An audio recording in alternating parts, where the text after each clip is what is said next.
Development, Infrastructure for Fisheries and Maritime Sector, and International Trade Laws. The team members are Ms. Anusri SL, Mr. Mubarak AM, Mr. Vaishag V, Mr. Pranab C, and Ms. Lakshmi G. Krishna. Over to them. Hello, sir. Am I audible? Yes, you're audible. Sir, Vaishak is sharing your screen. Vaishak.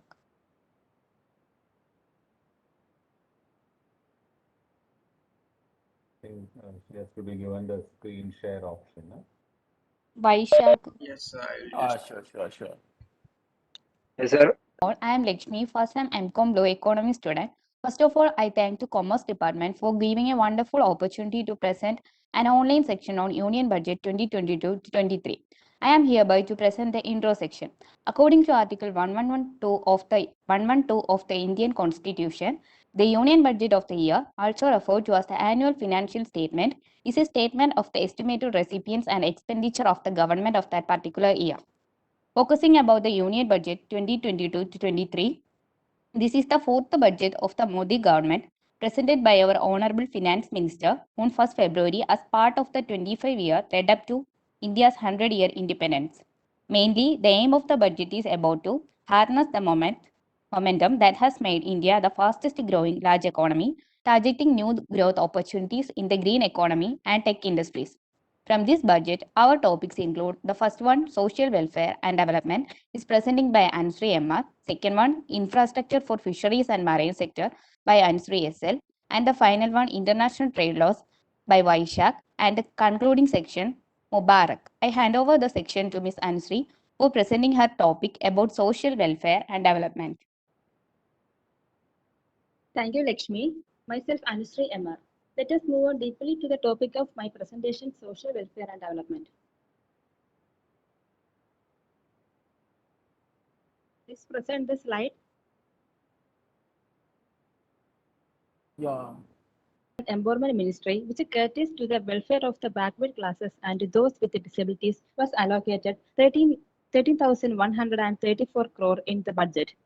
As we see that 12% increase in the last fiscal.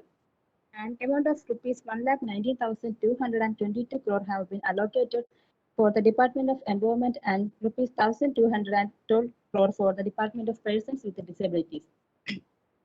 And 56 crore for the three national commission as against the allocation of 49 crore for 2021-2022 budget.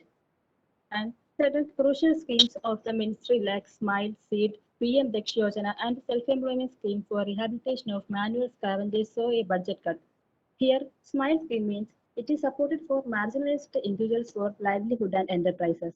And the Seed scheme means it is the Startup India Seed Fund scheme aims to provide startups with the financial assistance at their early stage like proof of concept for prototyping, product trials, etc. And the PM Daksh or Pradhan Mantri Kushalda Sampan Hitkirahi Yojana is a national plan for skilling marginalized persons covering backward communities and sanitation workers, including waste pickers in our society. PM Daksh Yojana is also for holistically improving the competency level of its target group comprising of members of scheduled caste communities and the poorer section of the community. Next, 431 crores allocated for autonomous bodies for their functioning and development. And the Women and Child Development Ministry stood at rupees 25,172.28 crore in 2022-23, and we saw a slight increase of 3% that was given in 2021-22. The another major project is that Section Anganwadi and the portion 2.0 have been allocated rupees 20,263 crore. Saksha Anganwadi means it is an integrated benefit to women and children through Mission Shakti, Mission Valsalya, and Portion 2.0. Under Section Anganwadi, 2 lakh Anganwadis to be upgraded to displaced. There is a small increase from rupees 20,105 crore in 2021-2022, and 48 crore has been set aside for the construction of 18 lakh houses under Prime Minister Awas Yojana. Under this Yojana, the construction permission has been given for 2.17 crore house till January 18, 2022. Out of this, 1.69 crore house have been completed. 16 crore have been allocated for pipe water and rupees 67,221 crores for drinking water sanitation department for water resource and 18,967 crores for river development. Yeah, another major project is Lgbt Mission. It is a major project of our government launched in 2019 with the aim of providing pipe water to all households. It is said that the main aim of the government is to provide houses, water supplies, and electricity for all citizens. In addition to this, also many more schemes are included in this budget as a part of social welfare. But lack of time, it's all about my presentation now. Let me conclude my session, and I would like to invite Anushree for her presentation on the topic of infrastructure for fisheries and marine sector. Thank you. Am I audible? Yes, you are audible. Thank you, Anushree. Good evening, everyone. Myself, Anushree SL. I am here to present before you the analysis. Can we have this slide, please?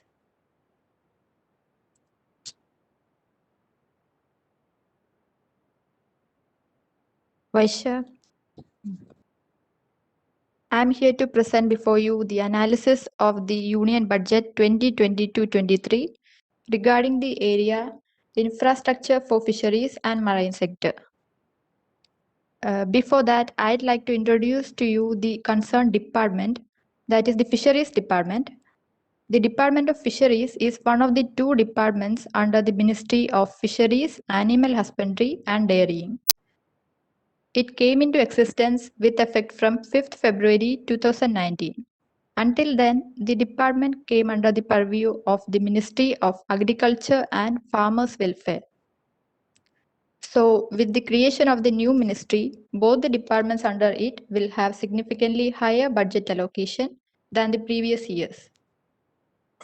Now, coming to the topic, we can see the budget allocation for the Department of Fisheries for the financial year 2022-23 has been increased by 73% as compared to the previous financial year.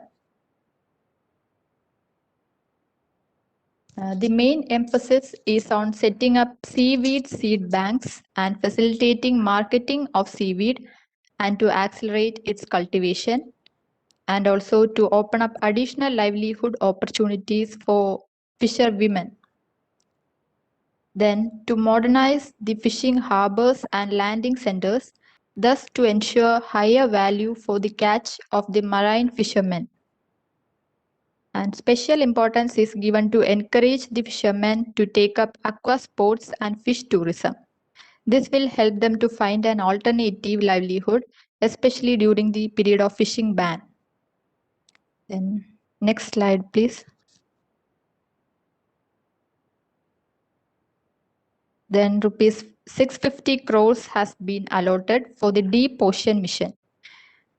Now let's just briefly see what Deep Ocean Mission is.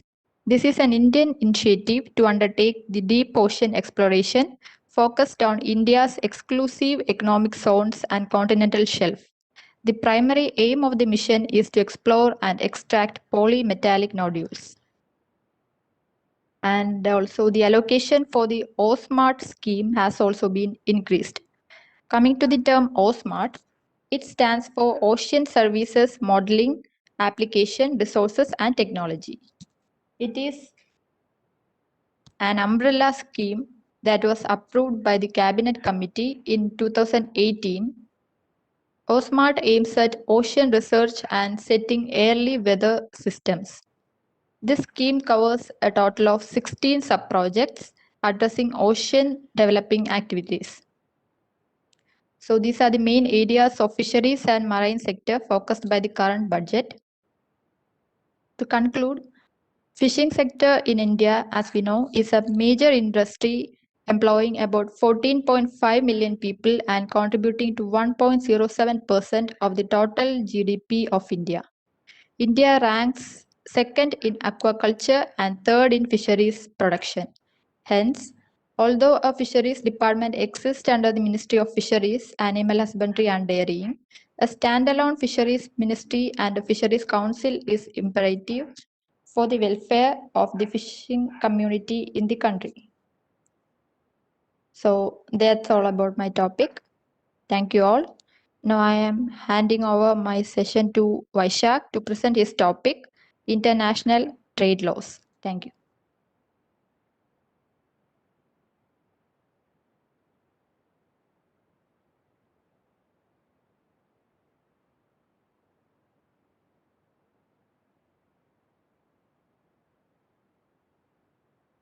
Okay, sir, am I audible? Hello? You're audible, but slide is not visible. Okay, sir, I will share it. Okay, okay.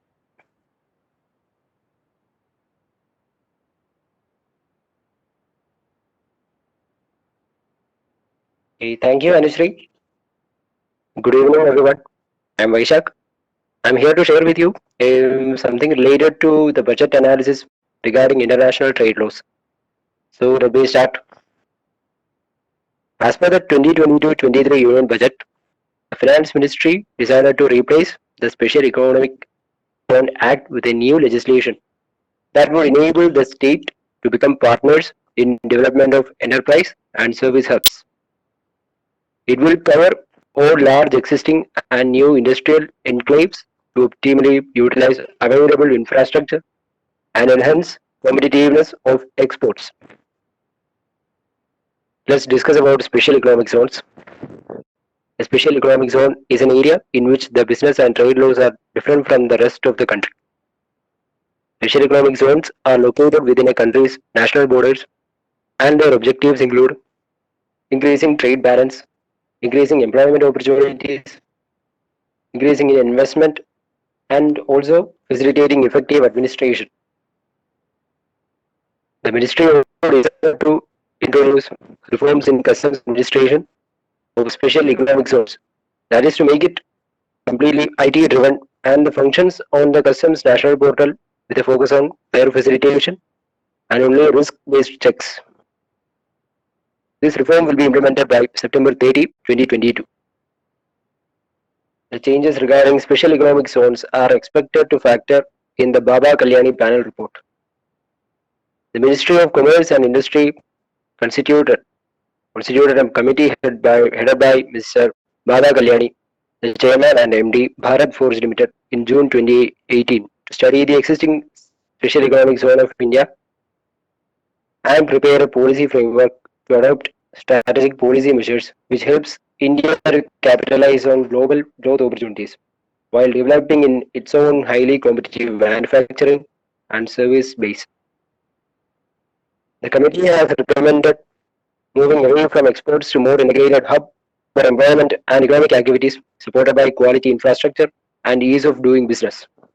For this, it has been recommended to use initiatives for creation of manufacturing ecosystem and to be dealing from export performances. The quantum of initiatives should be based on investment committed, job creation, promoting women in job, value addition, technology differentiation, trade potential, and priority industry. It has been recommended to shift from trade competitiveness to manufacturing competitiveness.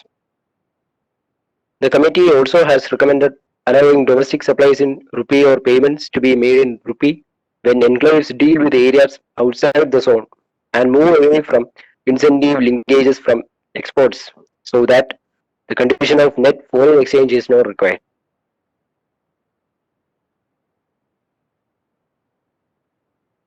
Okay, now before the concluding session of my portion, let's go through some numerical figures. As on January 27, the government has given formal approvals to 425 special economic zone developers. Out of this, 268 were operational till December 31, 2021. As on September 30, 2021, these zones had attracted rupees 6,28,565.89 crore investments and employed 25 lakhs 60,286 persons. During April-December this fiscal, exports from these zones rose by 25% to rupees 6.89 lakh crores. That is 92.83 US dollars. 92.83 billion US dollars. It was 102.32 billion US dollars in 2020 to 2021. And these are all about my portion. Hope all of you understood. Let me hand over the concluding part of this session towards Mubarak. Once again, thank you all.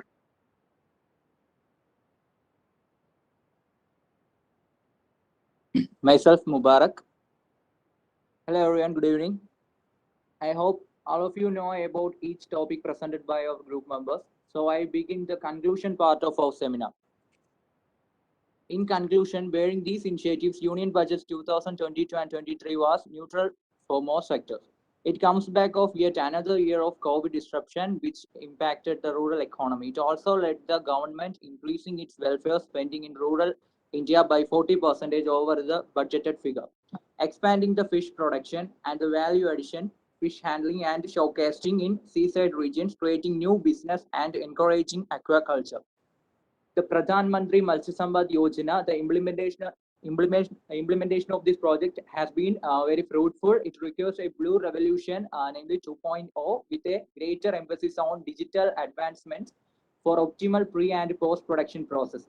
The amendment likely to have taken into account the recommendation of Baba Kalyani panel report, which recommended transformation of social economic zone into employment and economic health. This is a conclusion part of a seminar, and also conclude my words. Thank you all. Yeah, thank you, Mubarak. Also, thank you, Lakshmi, for your introduction, both Anusri's as well as Vaisak for your presentation. Okay. You have also talked about your respective teams in terms of facts. I think GBO Mohammed is your slide you want to try once again. Policies and last Bhagam which you missed out.